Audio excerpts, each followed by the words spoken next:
I should have listened to the warning. That's what I keep thinking now, sitting here with shaking hands trying to write this down, but I'm getting ahead of myself.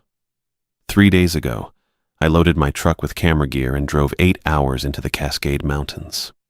I'd been planning this trip for months, a photo series on abandoned structures, the kind of forgotten places that tell stories without words.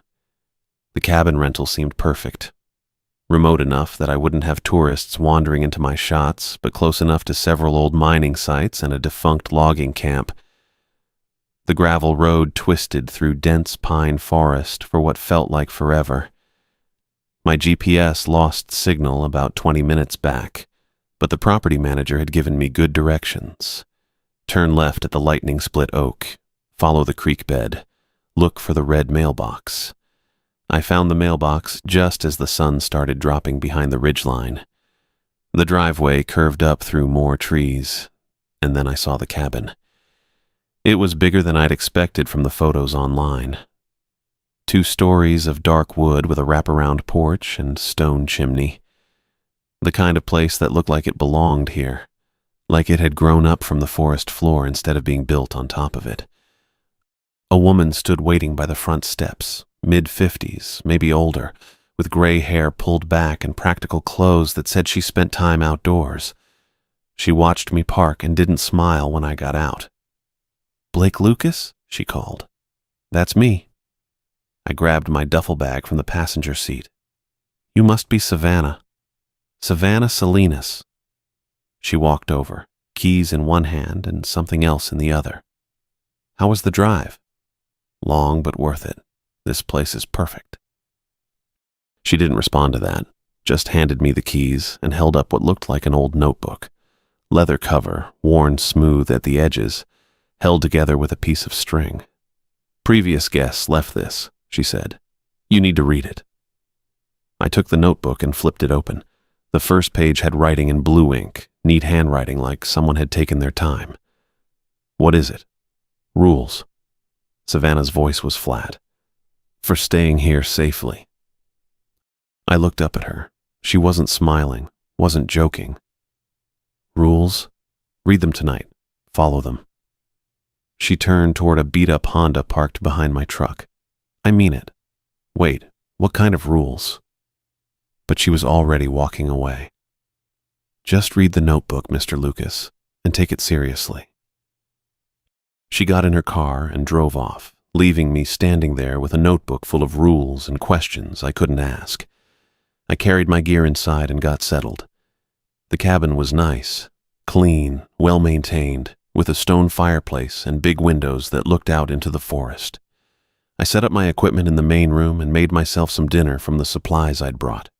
Then I sat down with the notebook. The first page had 8 rules written in different colored inks, like different people had added them over time. The handwriting changed too. Some neat, some messy, one that looked like it was written in a hurry. Rule 1, in that careful blue ink: never photograph the stone circle behind the cabin. I stopped reading and looked out the back window. I couldn't see anything through the trees, but there was something back there worth not photographing. That didn't make sense. Rule 2, in black ink with looser handwriting: stay out of the woods between sunset and sunrise. Rule 3, green ink, block letters: keep all mirrors covered after dark. The rules got stranger from there. Something about not answering if you heard your name called from the forest. Don't leave food outside overnight. If you hear scratching on the walls, ignore it. And the last rule, written in red ink with handwriting that looked shaky: if red handprints appear on any windows, leave immediately and never return. I closed the notebook and laughed. I couldn't help it. This had to be some kind of local folklore thing. Small mountain towns loved their ghost stories and local legends. Probably helped bring in tourists looking for a spooky experience. The property manager was just playing her part, acting all serious about rules that were meant to add mystique to the place. I'd stayed in plenty of remote cabins before. The only real dangers were bears. Maybe a mountain lion if you were unlucky. Everything else was just stories people told to make boring places seem more interesting. Still, I was curious about that stone circle. The next morning I made coffee and explored the property. The cabin sat on about 5 acres of mixed forest, mostly pine and fir with some oak scattered through. A creek ran along the eastern edge, clear water running over smooth stones. Perfect for photos if the light was right. I walked around behind the cabin, following what might have been a path through the trees. The forest was quiet except for my footsteps on the pine needles and the distant sound of the creek. Then I saw them.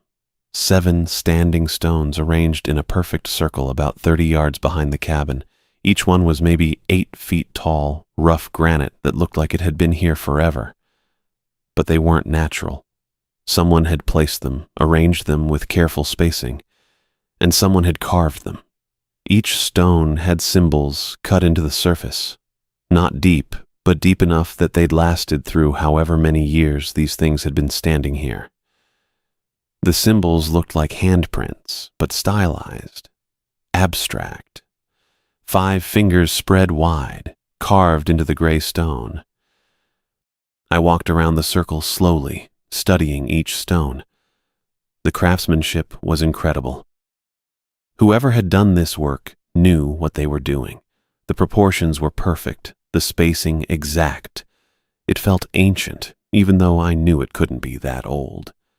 Native Americans in this area hadn't built stone circles like this. The light was perfect. Late afternoon sun slanting through the trees, casting long shadows across the stones. The kind of dramatic lighting that made everything look mysterious and significant. I went back to the cabin and got my camera. Rule 1 said never photograph the stone circle. But that was just folklore nonsense, and this was exactly the kind of thing I'd come here to document. Forgotten structures with unknown histories. Places that made you wonder who had built them and why. I set up my tripod and started shooting. The stones looked even better through the lens, ancient and powerful, like they were holding some kind of energy in the space between them. I moved around the circle, getting different angles, playing with the shadows and the way the light hit the carved symbols. I must have taken 50 shots from outside the circle. Then I moved the tripod inside. The moment I stepped between the stones, the forest went quiet. Not gradually, all at once, like someone had flipped a switch. No birds, no insects, no sound except my own breathing. I looked up from the camera. The trees around the circle were still, no wind, no movement. Even the light seemed different, flatter somehow. I should have left then. Should have packed up my gear and walked back to the cabin. Instead, I kept shooting. I couldn't wait to see what I'd captured. Back at the cabin that evening, I hauled my portable darkroom setup down to the basement. The space was perfect for it. Cool, dry, no windows. I'd brought everything I needed. Enlarger, chemical trays, safe light, the works. This was the part I loved most about film photography. Digital was convenient, sure, but there was something about watching an image slowly appear in the developer that never got old. I set up the trays in order: developer, stop bath, fixer, mixed the chemicals to the right temperature. The familiar smell of the developer filled the small space. I'd shot 2 rolls out there, 36 frames total. Plenty to work with. The negatives went into the developer first. I rocked the tray gently, watching the timer. 4 minutes for the film I was using. When they were done, I held the strips up to the safe light. The images looked good, sharp, well exposed. The stone circle showed up clearly in each frame. Now came the real work. I loaded the first negative into the enlarger and projected it onto the easel. The composition looked solid. I'd captured the late afternoon light just right, the way it cut across those carved symbols. I slipped a sheet of photo paper under the enlarger and made my first test strip. 15 seconds seemed about right. Into the developer it went. The image started to appear almost immediately. First the outline of the stones, then the details of the carvings. But as the exposure continued to develop, I saw something that made me stop rocking the tray. There were people in the photograph. 7 figures stood between the stones. translucent, but clearly visible. They wore clothes from different time periods. I could make out what looked like a long dress from maybe the 1800s, a man's suit that seemed even older, work clothes that might have been from the early 1900s. Their faces weren't clear.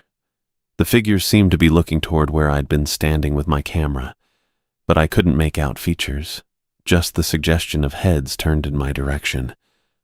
I grabbed the tongs and pulled the print from the developer into the stop bath, then the fixer. My hands weren't quite steady. This had to be a mistake. Double exposure, maybe, or light leaks in the camera. I'd been careful loading the film, but mistakes happened. I tried the next negative. Same thing. 7 translucent figures standing between the stones in slightly different positions. And the next one. Same figures, but they'd moved. In this shot, they seemed closer to where I'd been standing. I developed 6 more prints. In every single one, the figures appeared, sometimes closer, sometimes farther away. In one image near the end of the roll, they formed what looked like a semicircle around the spot where my tripod had been. I turned on the overhead light and spread the prints across the small table I'd set up. Under normal lighting, the figures were still there. Faint, but definitely present. This wasn't some trick of the safe light or my imagination. I checked my camera again. No obvious problems. The light seals looked fine. I'd loaded the film in my hotel room the night before I drove up here, not in bright sunlight or anything that would cause exposure issues. But people don't just appear in photographs, especially not translucent people wearing clothes from a century ago.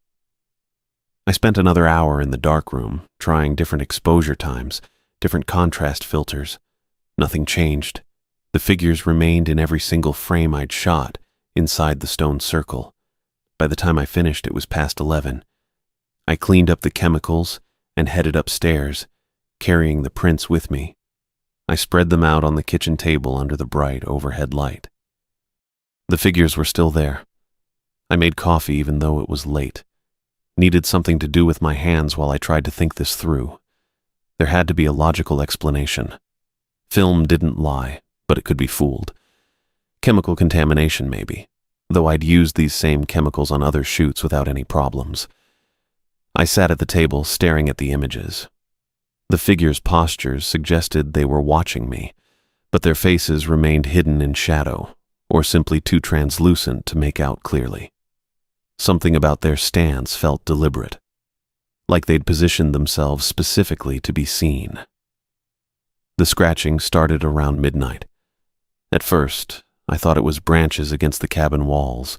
The wind had picked up since I'd been in the basement, but the sound was too regular, too purposeful. Scratch, scratch, scratch. Then silence. Then it started again, somewhere else. I got up and moved to the living room window. Pulled the curtain aside just enough to look out. Nothing but darkness and trees. The scratching moved to the kitchen window. I walked over and peered through the glass. A pale handprint pressed against the window from outside. I jerked back from the glass. When I looked again, the handprint was gone. But now there was scratching at the front door. I grabbed a flashlight from my gear bag and went to the front window. Aimed the beam outside, sweeping it across the porch and yard. Nothing. Just my truck and the trees beyond. The scratching stopped. I waited by the window for maybe 10 minutes, but the sound didn't return. Whatever had been out there was gone now. Back in the kitchen, I looked at the photographs again. The translucent figures seemed to stare back at me from the prints. I thought about the notebook upstairs, those rules written in different hands. Rule 6. Ignore any scratching sounds on the cabin walls. Someone else had heard the same thing. The scratching started again around 1 in the morning, this time at the bedroom window upstairs. I'd brought the photographs up with me, spread them on the dresser where I could see them. I went to the window and looked out. Another handprint appeared on the glass, fingers spread wide. Then another one beside it, and another. The prints glowed faintly in the darkness, visible for maybe 30 seconds before fading away. They appeared and disappeared at different spots around the window, like someone was pressing their hands against the glass and pulling them away. I stepped back from the window. The scratching continued for another few minutes, then stopped. Rule 3 came back to me. Keep all mirrors covered after dark. I looked around the bedroom. There was a mirror above the dresser, another on the inside of the closet door. In the bathroom, a large mirror over the sink. This was crazy. I was a rational person. I didn't believe in ghosts or supernatural nonsense, but I'd seen those handprints with my own eyes, and the photographs didn't lie. I found some bedsheets in the closet and covered the bedroom mirror first, then the one in the bathroom. The closet door mirror was harder to manage, but I got a sheet draped over it and tucked the edges behind the frame. The scratching didn't return that night. The next morning, I sat at the kitchen table with coffee and the photographs spread in front of me. In daylight, with birds singing outside and normal forest sounds, the whole thing seemed less threatening. But the figures in the photos were still there, still watching. I needed answers, and I knew where to find them. Cedar Falls was the nearest town, about 40 minutes down the mountain. I'd driven through it on my way up, but hadn't stopped. Small place, maybe 2,000 people, the kind of town that would have a library with local history resources. I loaded my camera bag and the photographs into the truck. The stone circle sat silent behind the cabin as I drove away.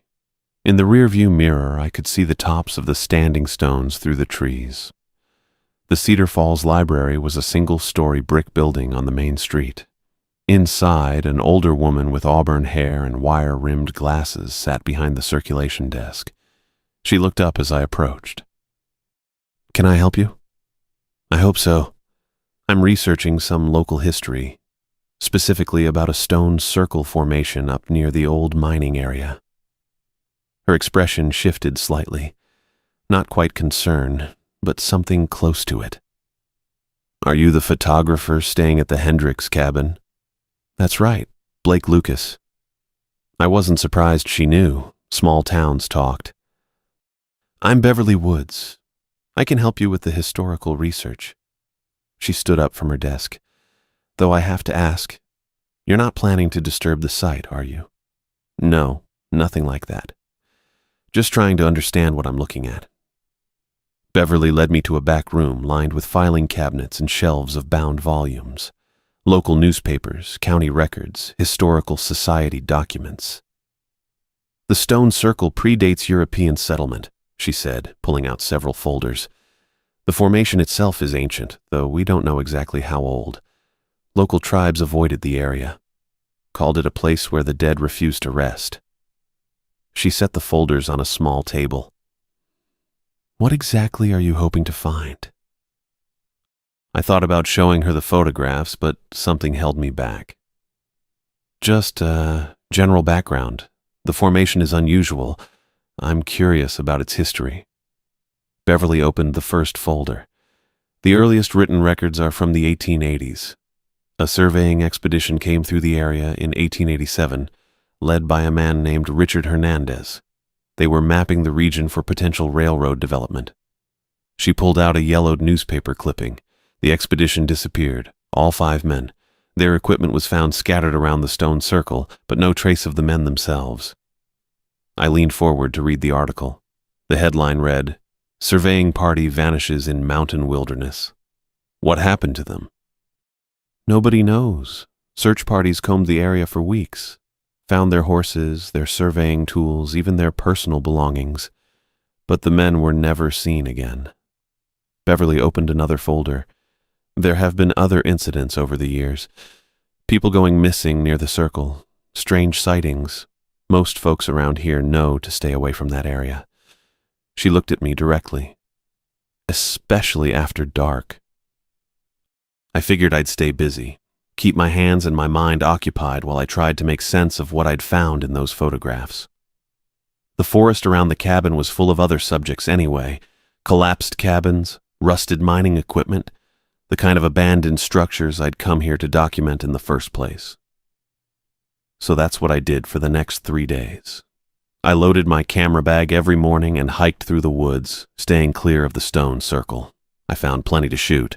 An old logging cabin with its roof caved in, support beams jutting out at broken angles, a rusted ore cart sitting on twisted rails that disappeared under decades of pine needles, mining structures with wooden frames weathered gray and leaning like they might fall over if I breathed too hard. I worked methodically, the way I always did. Set up my tripod, checked the light, composed each shot carefully. The routine felt normal, safe even. Just me and the camera and the quiet work of documenting what time had left behind. But when I got back to the cabin each evening and developed the film, that's when things got worse. The first roll I shot after the stone circle contained 24 frames of the collapsed logging cabin I'd found about half a mile north of the property. I'd spent 2 hours there, working alone. The cabin was empty, just rotting floorboards and broken windows and that caved-in roof. I developed the negatives in the basement darkroom, same routine as before. Made my test strips, set my exposure times, slipped the first sheet of photo paper into the developer. The image came up clear and sharp. The cabin looked exactly like I remembered it, except for the figure standing in the doorway. A woman in a long dress from maybe the 1920s or 30s, her hair pinned back, her face pale but distinct. She stood right in the center of the empty doorframe, looking straight at the camera, looking straight at me. I stared at the print for a long time, then developed the next frame. Same cabin, different angle. The woman was still there, but she'd moved. Now she stood beside the collapsed roof beam, one hand resting on the broken wood. By the time I'd developed the whole roll, I'd counted 4 different figures. The woman in the 20s dress. An older man in work clothes that looked like they were from the 40s or 50s. A younger guy in what might have been 70s era flannel and jeans. And someone else, harder to make out, standing in the shadows near the back wall. None of them had been there when I took the pictures. I was sure of that. I'd spent 2 hours at that cabin, checking every angle, making sure no other hikers or explorers were around. The place was empty. But there they were in my photographs, clear as anything. I tried different film the next day, switched from my usual black and white to color, thinking maybe it was something about the chemistry. Found an old mine shaft entrance about a mile east, and spent the morning documenting the timber supports and rusted equipment scattered around the opening. Developed the color film that evening. Same thing, 3 figures this time, standing among the mining equipment.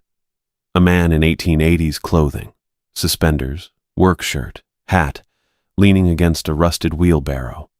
A woman in what looked like early 1900s dress standing beside the mine entrance.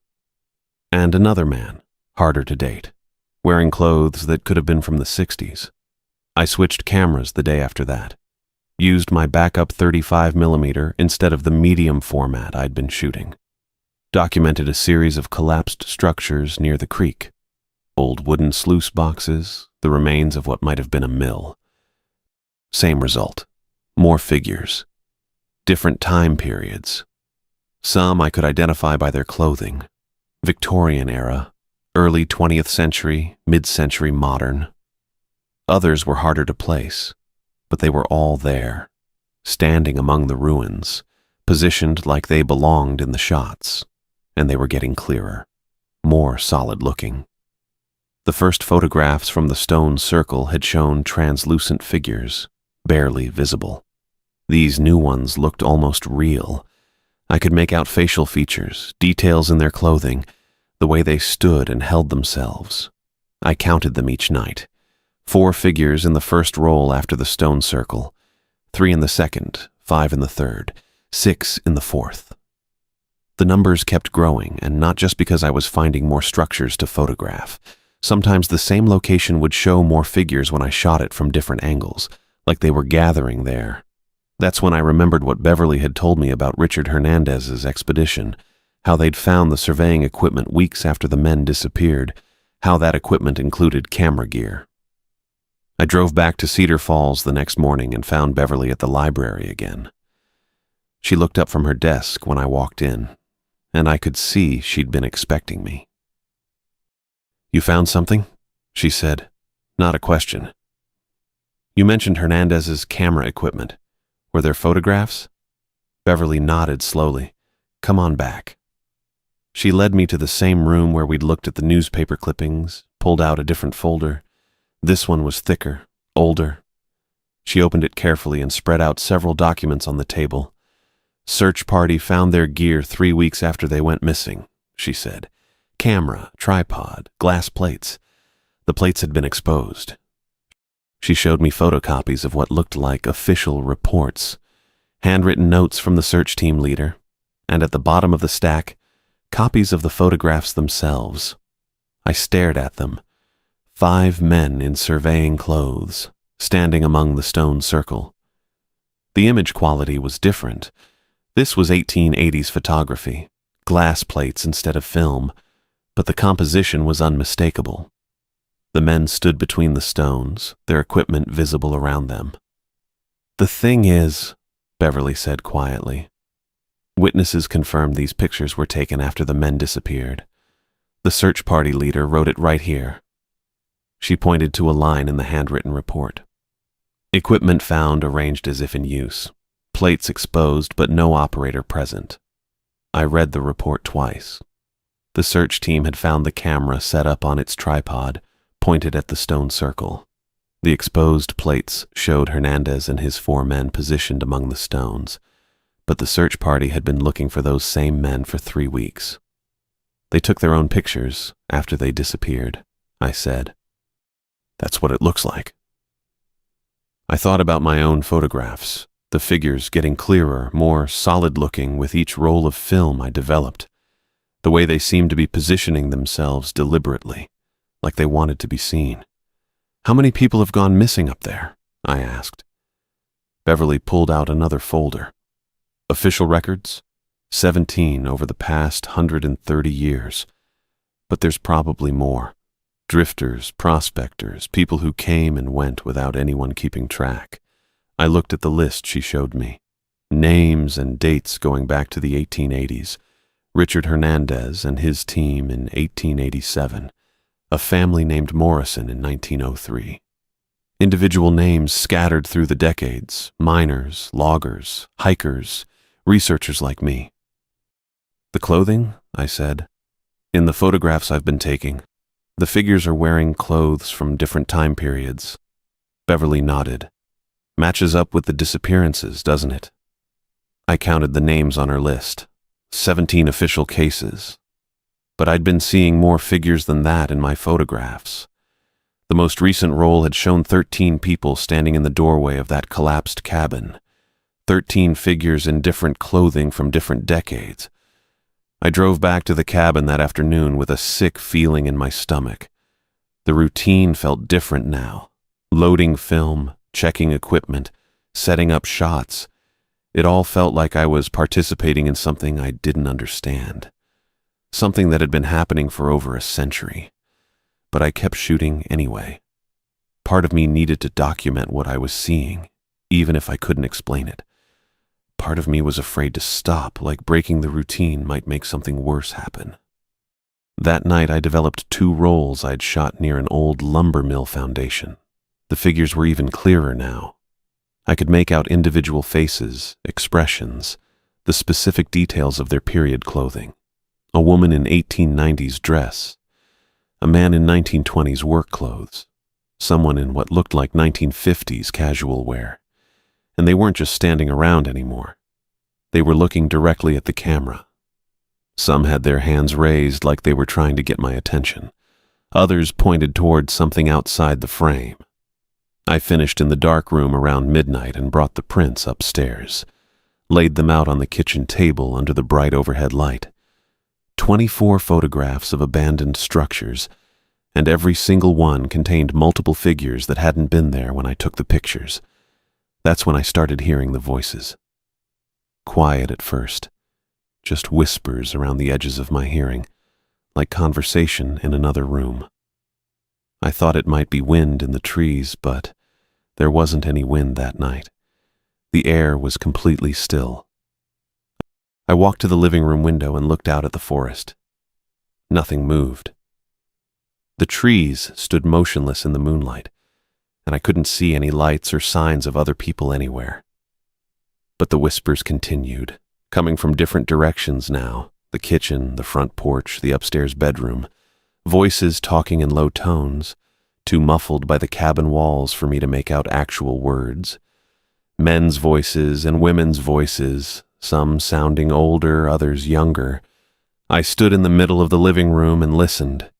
The voices seemed to move around the cabin, sometimes closer to the windows, sometimes farther away, like people were walking around outside, having conversations I couldn't quite hear. The whispers continued until almost dawn, then faded away as the sun came up. I woke to tapping sounds on the windows, light tapping, like someone drumming their fingers against the glass, slow and deliberate. I'd been getting maybe 3 hours of sleep a night since the voices started, so it took me a minute to figure out what I was hearing. The tapping moved. Started at the bedroom window, then shifted to what sounded like the kitchen downstairs, then back up to the bathroom window. I sat up in bed and checked my watch. 3:27 a.m. The notebook sat on my nightstand where I'd been reading it every night, trying to find something I'd missed, some explanation for what was happening to my photographs. But I knew what this was. Rule 8, written in shaky red ink. If red handprints appear on the windows, leave immediately. Do not pack. Do not hesitate. Go. I pulled back the bedroom curtain. Red handprints covered the entire window. Dozens of them, overlapping and pressed against the glass from outside. They looked fresh, like someone had just dipped their hands in paint and slapped them against the window. The prints varied in size, some small like a child's hands, others large with long fingers. I stumbled backward and knocked into the dresser. The tapping continued downstairs. I grabbed my flashlight and went to the kitchen window, pulled back those curtains too. More red handprints. These covered the glass so completely I couldn't see through to the forest beyond. The prints seemed to shimmer in my flashlight beam, and when I got closer, I could feel warmth coming through the glass. I moved to the living room windows. Same thing. Red handprints pressed against every piece of glass, some overlapping others, creating layers of red that pulsed like they had their own heartbeat. The front door had a window, too. I checked it and found handprints there as well, but these looked different, larger. The fingers stretched longer than any human hand should reach. I should have grabbed my keys and left right then. Rule 8 was clear about that. Don't pack, don't hesitate, just go. But I'd been a photographer for 12 years, and I'd never seen anything like this. I went back upstairs and got my camera. The handprints were still there, still warm against the glass. I loaded a fresh roll of film and adjusted my camera settings for the low light. The red seemed to glow on its own, so I didn't need the flash. I started with the bedroom window, taking several shots of the overlapping prints. Through the viewfinder, I could see them more clearly. Some prints had all 5 fingers spread wide, others were missing fingers or had extra ones. A few looked like they'd been smeared across the glass while the paint was still wet. But it wasn't paint. I was sure of that now. I moved to the kitchen and photographed those windows. As I worked, I noticed something strange. The handprints seemed to respond to the camera. When I focused on one section of glass, the prints in that area pulsed brighter. When I moved to a different window, new prints appeared while I was setting up the shot. At the living room windows, I watched a small handprint materialize right in front of me. It pressed against the glass from outside, the red spreading from the palm outward to the fingertips. Then another appeared next to it. Then 3 more. I kept photographing. The prints multiplied as I worked, spreading across the glass like living things. They moved, too, some sliding down the window while others appeared higher up. It was like watching something grow. The tapping had stopped, but now I could hear breathing outside. quiet but coming from multiple sources around the cabin. Some sounded like children, others like adults with labored, wheezing breaths. I finished the roll and loaded another one. The handprints now covered every visible surface of glass, layered so thick they blocked out the night completely. When I pressed my palm against the kitchen window from inside, I could feel warmth and what felt like pressure pushing back. I took the second roll of film downstairs to my darkroom in the basement. My hands shook as I set up the chemical trays and turned on the red safe light. I needed to see what the camera had captured. I needed to understand what was happening. But when I turned on the safe light, I froze. Every photograph I'd developed over the past 10 days was glowing. The prints I'd hung to dry, the ones stacked on my work table, the contact sheets I'd made, all of them gave off the same red light as the handprints upstairs. I picked up one of the stone circle photographs. The image pulsed with red light that seemed to come from within the paper itself. The 7 figures I'd captured were still there, but now they looked different, more solid, more real. I grabbed another print from the collapsed cabin series. Same thing. The figures in period clothing glowed with red light, and their faces were clearer now. I could make out individual features, expressions, even the texture of their old-fashioned clothes. My hands shook as I went through the photographs. Every single image with figures in it was glowing. The red light was strongest around the figures themselves, outlining them like they were burning from the inside. I started developing the new film, the shots I'd just taken of the handprints. But as I worked, I kept glancing at the glowing photographs. Something was wrong with them beyond the light. I held up the first stone circle print and looked closer. There was an 8th figure in the image now. Standing among the 7 translucent figures, wearing modern clothes, jeans, hiking boots, a fleece jacket, the same clothes I was wearing right now. It was me. I grabbed another stone circle photograph. Same thing. I was standing inside the circle with the other figures, but I looked different, translucent, like them. The red light outlined my form just like it did theirs. I went through every stone circle photograph I'd taken. In each one, I appeared more ghostly. My modern clothes seemed to fade, becoming less distinct.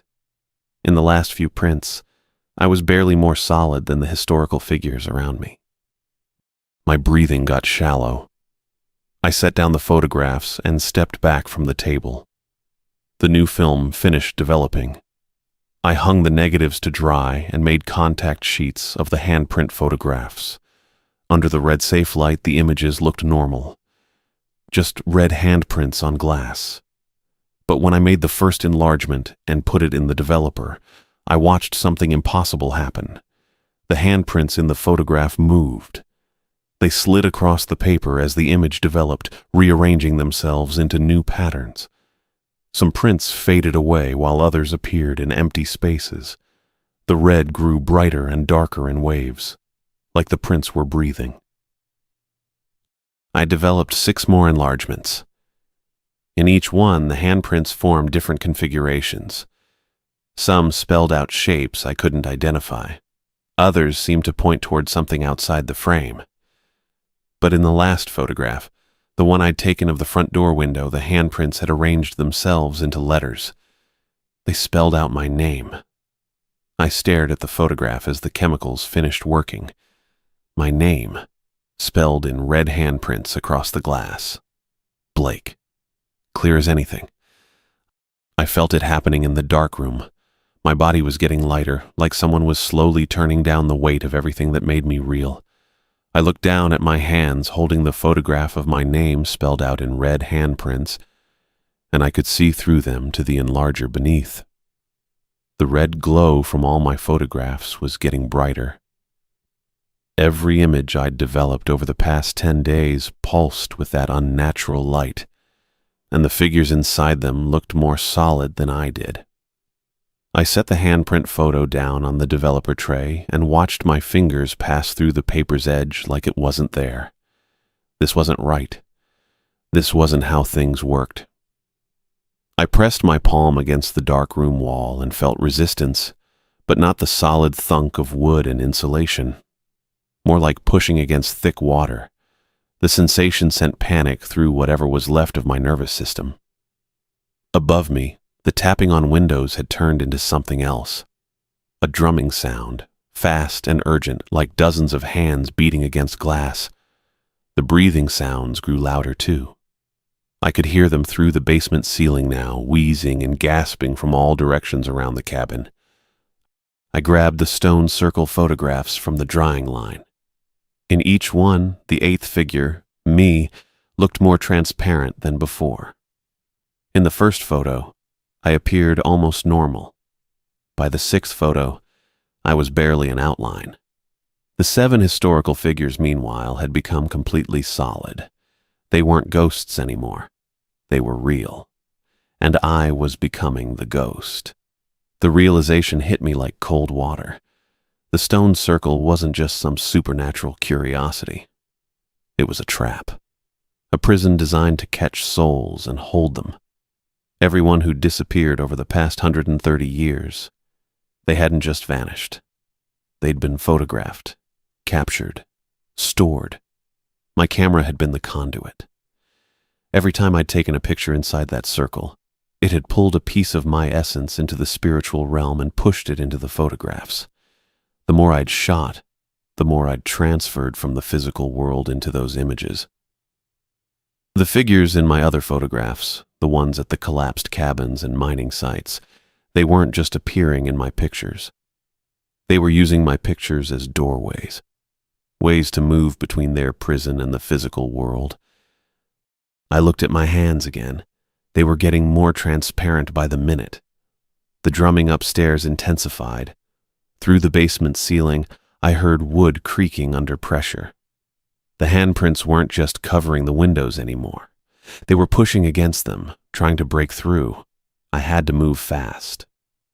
I gathered all the photographs from the drying line, the ones spread across the work table, the enlargements still sitting in chemical baths. My hands passed through some of them twice before I got a grip. Everything felt like trying to grab smoke. The stone circle photos, the cabin series, the mining equipment shots, every single image that contained figures. I stuffed them into the empty film boxes and chemical containers, anything that would hold them. The photographs felt heavier than they should, like they contained actual weight from the souls trapped inside. I grabbed the negatives too. All the strips hanging from clips, the ones stored in sleeves, the undeveloped rolls still in their canisters. If the photographs were doorways, the negatives were the original keys.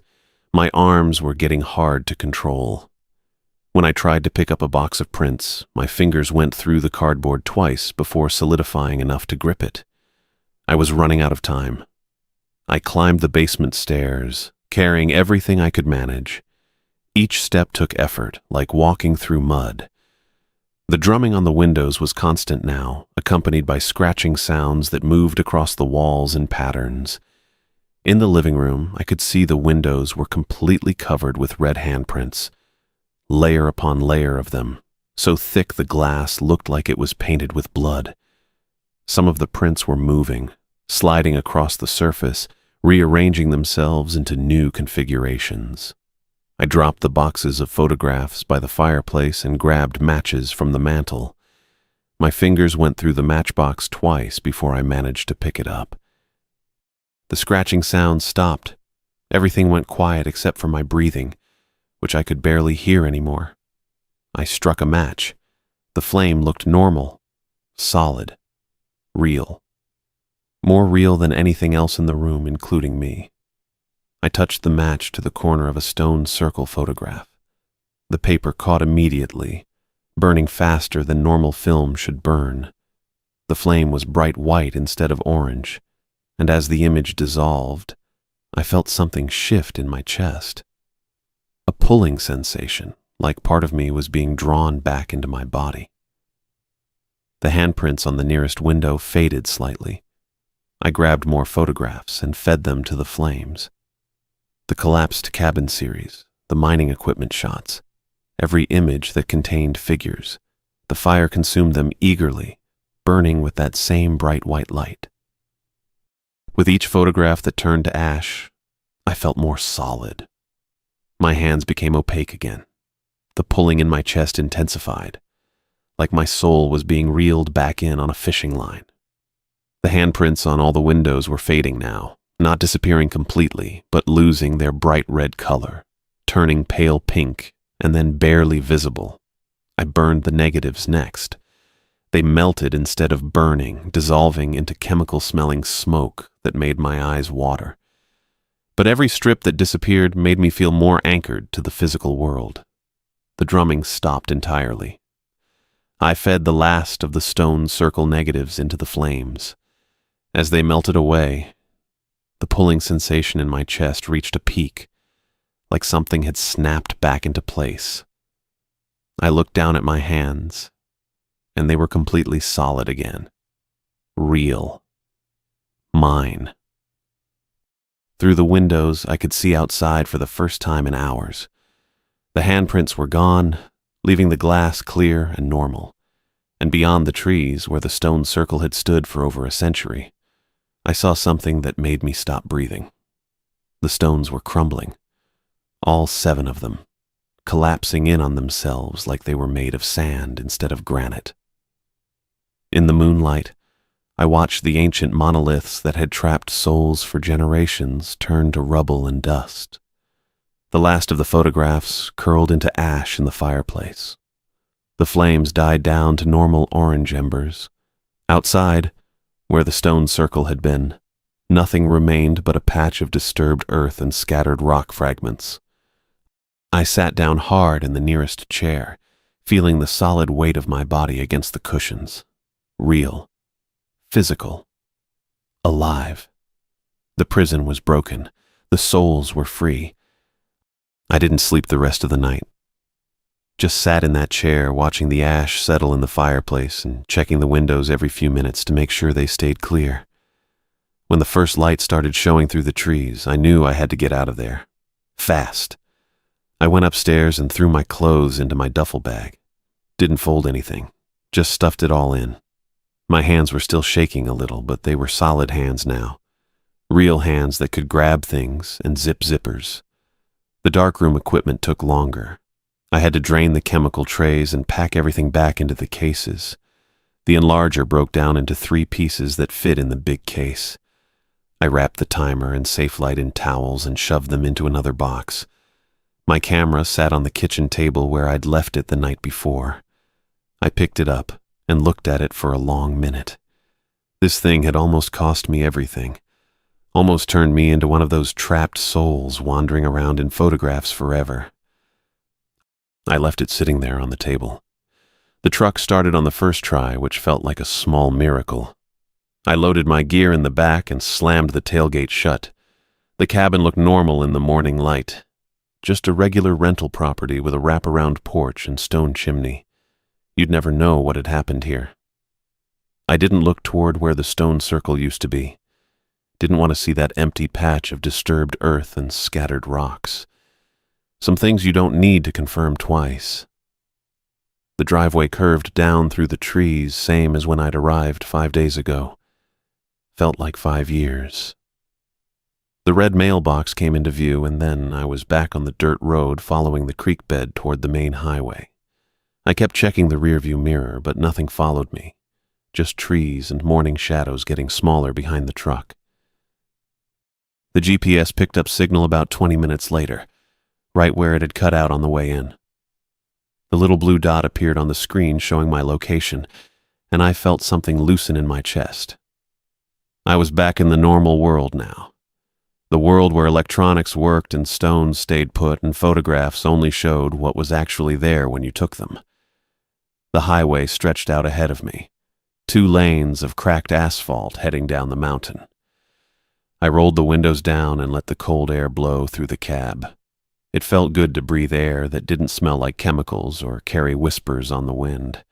About an hour down the mountain, I saw a roadside diner with a gravel parking lot and a neon sign that said, Millie's, open 24 hours.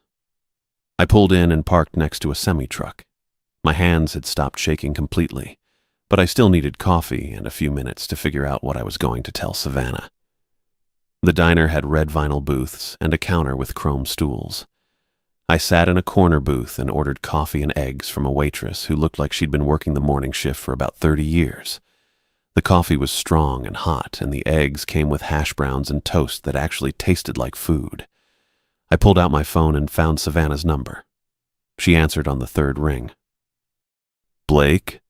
Everything all right up there?" "I'm heading out early," I said. "Had some equipment problems, going to cut the trip short." She was quiet for a moment. Then she said, "You're not hurt?" "No, just ready to go home."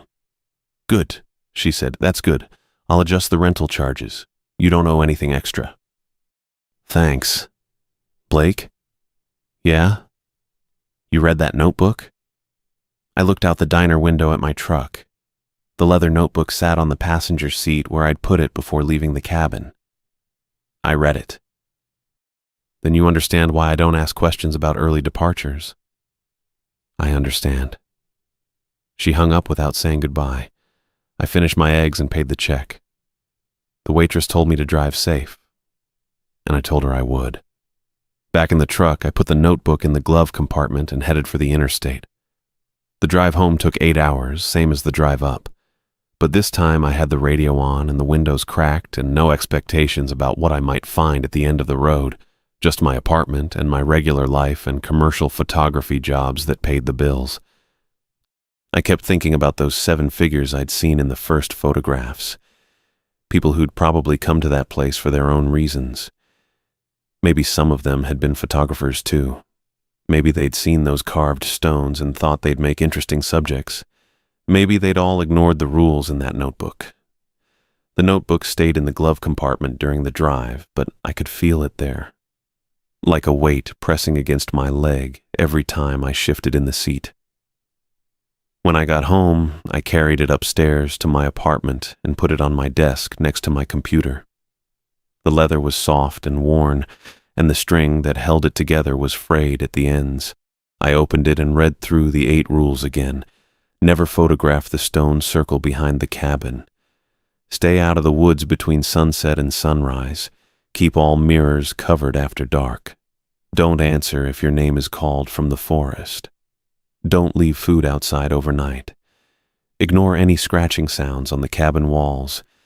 If you hear whispers, stay inside until dawn. If red handprints appear on windows, leave immediately without packing. 8 rules written by different people over the years. People who'd learned the hard way what could happen if you didn't follow them. I closed the notebook and left it on the desk. The next few days I spent catching up on work emails and editing photographs from jobs I'd shot before the mountain trip. Regular stuff. Corporate headshots and product photography and a wedding that had been scheduled for months. Normal pictures that showed exactly what had been in front of the camera when I pressed the shutter. I tried looking up the cabin online to see if I could find any mention of the stone circle or the disappearances Beverly had told me about. But there wasn't anything. No reviews mentioning supernatural activity, no local news stories about missing people, no historical articles about ancient stone formations. The cabin wasn't listed on any of the rental sites anymore either. The property management company's website still existed, but when I searched for the address, nothing came up, like the place had just vanished from the internet. Maybe that was for the best. I went back to work the following week, had a shoot for a tech company that needed product photos for their website. Simple stuff. Set up the lights, arrange the products, check the exposure, take the shots. The kind of photography I could do in my sleep. But I found myself being more careful now. Double-checking my camera settings, making sure I knew exactly what was in the frame before I pressed the shutter. Looking at the developed images more closely to confirm they matched what I remembered seeing. The notebook stayed on my desk at home. Sometimes I'd flip through it before bed, reading the rules and thinking about the people who'd written them, wondering how many others had stayed at that cabin over the years and learned the same lessons I'd learned. I started covering my bathroom mirror at night. Just pulled a towel over it before I brushed my teeth. seemed like a reasonable precaution. The rule had kept me safe up there, and habits like that don't hurt anything in the city. A month later, I got a call from a magazine that wanted to hire me for a photo essay about abandoned buildings in the Southwest. Good money, and the kind of artistic work I'd gone to the mountains to do in the first place. I turned it down. The editor seemed surprised, asked if I was sure, because the assignment was right up my alley based on my portfolio. I told him I was focusing on commercial work for the foreseeable future. He said to call him if I changed my mind. I won't be calling him back. The notebook sits on my desk now as I write this. A reminder of how close I came to ending up like those other people. Trapped in photographs, trying to warn the next person who might make the same mistakes. I still do photography, still make a good living at it, but I stick to studios and offices and controlled environments where I know exactly what's in front of my camera. No more isolated locations. No more ancient structures. No more taking pictures of things I don't understand. Some discoveries aren't worth making.